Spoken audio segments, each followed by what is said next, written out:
Hello friends, ఈరోజు మనం carrot నిలవ పచ్చడి ఎండలో ఎండపెట్టకుండా, మిక్సీలో వేయకుండా, రుబ్బాల్సిన పని లేకుండా, ఉడకపెట్టకుండా క్షణాల మీద చేసుకొని వెంటనే తినేయచ్చు. ఇది ఒకసారి తిన్నారంటే ఇంకో ఐటెం లేకుండా మొత్తం దాంతోనే తింటారు.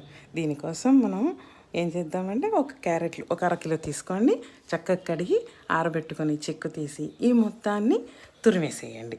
కొంచెం పెద్ద హోల్స్లోనే తురిమేసేయండి. తురిమి పక్కన పెట్టండి. ఇప్పుడు పొయ్యి మీద బాండీ పెట్టేసి ఒక చెంచా మెంతులు, ఒక చెంచా ఆవాలు, ఒక చెంచా ధనియాలు, ఒక చెంచా జీలకర్ర ఈ మొత్తాన్ని చక్కగా వేయించేసేయండి. చక్కగా వేగిన తర్వాత స్టవ్ ఆఫ్ చేసేసేయండి.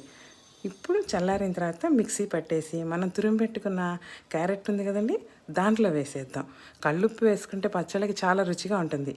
అరకప్పు ఉప్పు, 1 గ్లాసు కారం, తర్వాత పసుపు ఈ మొత్తాన్ని, తర్వాత 2 నిమ్మకాయల రసం తీసి అది కూడా వేయండి. క్యారెట్ పులుపు ఉండదు కదండి, అందుకోసం ఈ మొత్తాన్ని కలిపేసి పక్కన పెట్టేసేయండి. తిరగమాత పెట్టాలి కానీ అది పెడితే కానీ దీనికి అందం రాదు. ఇప్పుడు బాండీ పెట్టేసుకోండి. దానికి మాత్రం చక్కగా శనగ నూనె కానీ పప్పు నూనె కానీ వాడండి. పప్పు నూనె అయితే ఇంకా రుచి. ఈ మొత్తాన్ని తిరగమాత గింజలు వేసి, ఎండుమిరపకాయలు వేసి వేగిన తర్వాత కరివేపాకు వేసేయండి. మీ అందరికీ ఇంట్రెస్ట్ ఉంటే కనుక చక్కగా చిన్నులపాయలు కూడా అందులోనే వేసి ఈ మొత్తం వేగిన తర్వాత మనం కలిపి పెట్టుకున్నాం కదండి క్యారెట్, దాంట్లో పోసేసి మొత్తాన్ని బాగా కలిపేసేయండి. చక్కగా కలిసి మొత్తానికి పట్టేస్తుంది. ఇప్పుడు చూసి నోరు ఊరిపోతుంది కదండి. దీన్ని అన్నంలోనే కాదండి, చక్కగా మనం దోశల్లో కూడా నంచుకొని తింటే చాలా బాగుంటుంది. క్యారెట్ అంటే ఆరోగ్యానికి చాలా మంచిది కదా, అందుకని తప్పకుండా మనందరం దీన్ని చేసుకొని చాలా సులువుగా చేసేసుకోవచ్చు.